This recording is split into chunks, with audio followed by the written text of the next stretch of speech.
सुप्रभात बच्चों। आज मैं पाठ 6 कवि नागार्जुन का जीवन परिचय पढ़ाने जा रही हूँ।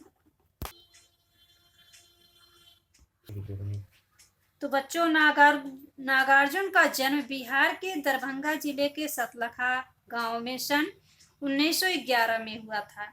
सतलखा उनका ननिहाल था। वे तरौनी ग्राम के निवासी थे।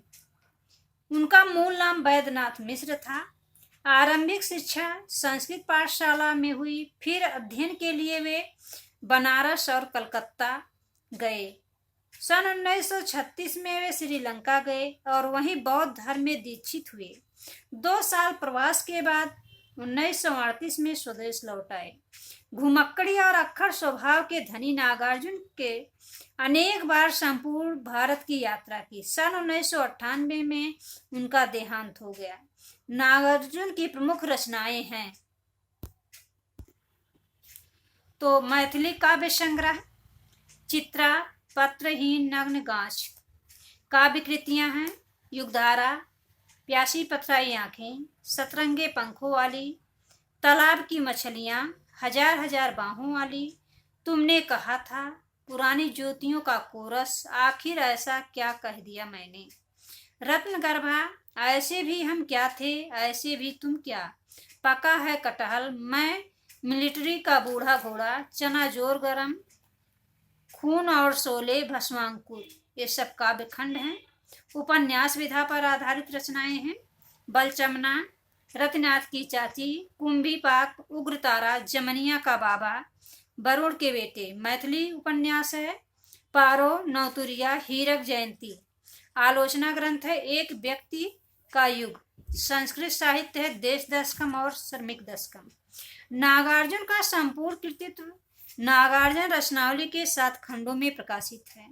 इनकी काव्यगत विशेषताएं निम्नलिखित हैं। भाव पक्ष, नागार्जुन की कविताओं में विषयानुसार भाव व्यक्त हुई है। उनके काव्य संसार में प्रकृति और लोक जीवन का सर्वोच्च स्थान है। उच्च कोटि के प्रगतिशील साहित्यकार होने के कारण उनकी कविताओं में समसामयिक बोध की सघनता है। उनका साहित्य जन सामान्य के जीवन संघर्ष एवं श्रम का काव्य है। वे आम आदमी के संघर्ष में सक्रिय रूप से जुड़े रहे।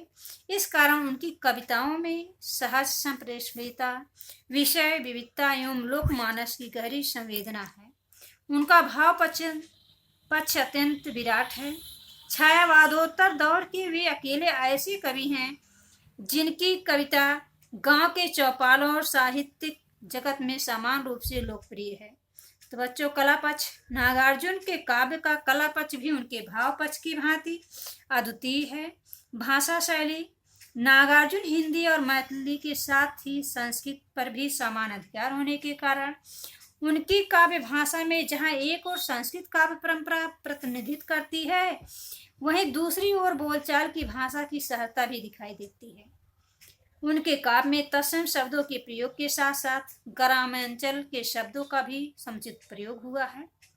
जैसे तत्सम शब्द जलजात, मृतक, पाषाण इत्यादि। आंचलिक शब्द पूत, टेकर, धूसर, परस आदि। तो उन्होंने मुहावरों का भी समावेश अपनी कविताओं में किया, जिससे भाषा अत्यंत सरस एवं सहज हो गई है। आंखें फेर लेना, कनखी मारना, आंखें चार होना आदि मुहावरों का कुशलता पूर्वक प्रयोग किया है।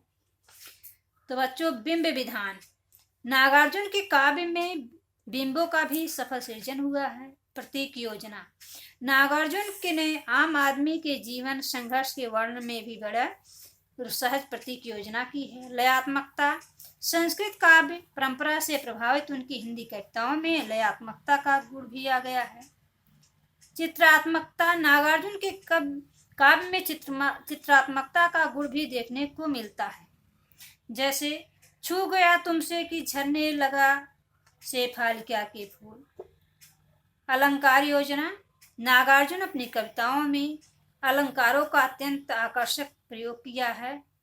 अनुप्रास, रूपक, मानवीकरण आदि अलंकारों का कुशलतापूर्वक प्रयोग किया है।